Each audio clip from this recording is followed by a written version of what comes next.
Films are rarely shot in sequence. They're shot in the order that makes most economic sense, with sets and things. So we start 2/3 of the way in. This is a story brimming with bodies, and today's corpse belongs to Ophelia. Among the mourners, Claudius the king, now married to the widow of the brother he murdered, Queen Gertrude. Laertes, Ophelia's brother, bids her farewell. A plague on that cursed head whose wicked deed thy most ingenious sense deprived thee of! What is he whose grief bears such an emphasis, whose phrase of sorrow conjures a wandering star? Hamlet's come to pay his respects to Ophelia, but he's not the most popular person at this burial. This is I, Hamlet the Dane! Devil take thy soul! I prithee, take thy fingers from my throat, for I have need. This is very much an action picture. There are more things to worry about here than getting your lines right. Break. Does that catch the sword at all? Yeah. It does? Keep getting this in my neck. One more. Make sure I'm getting my line. Guys, make it more articulate, not just massive, but bodies there. Try to separate them in an intelligent fashion, not an animal.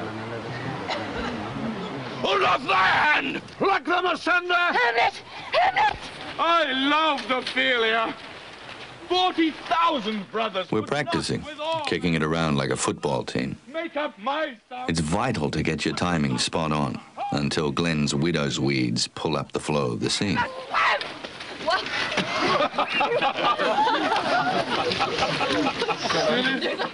It's nothing unusual. I got my frock caught on a coffin once. Oh, my God! Before we all kicked off on this assignment, I'd read Hamlet, I'd seen Hamlet, but I'd never actually played Hamlet. It's more than a part. It's an assault on your personality.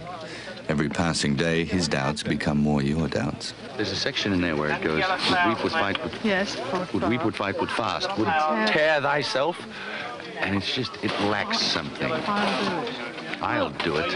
And it just lacks intonation because it's at that pitch where it seems like it's right. not... That's absolutely right. It is slightly unnoted. Yes. It's not easy. Swoon, show me what thou do! It's like when you hit a tennis ball, you know, there's a sweet spot on the racket. You can feel the ball fly off it. Well, it's the same with this game, you know, a little bit. Sometimes when you hit the sweet spot, nobody else hits theirs. Don't face me with leaping in a grave! You do it, and it's kind of final because then they move the camera somewhere else, so you can't really show it anymore. That evening, you'll get an idea that, why didn't I think of that, or why didn't I do that? You'll just get a whole new look at it. But that process goes on right up till, you know, it's a toss of a coin. But isn't it always the case when you're making a film that you're never really satisfied? In a way, yes, but this is more intensified, that feeling. Because you can go so many different ways with it. I mean, it's a minefield.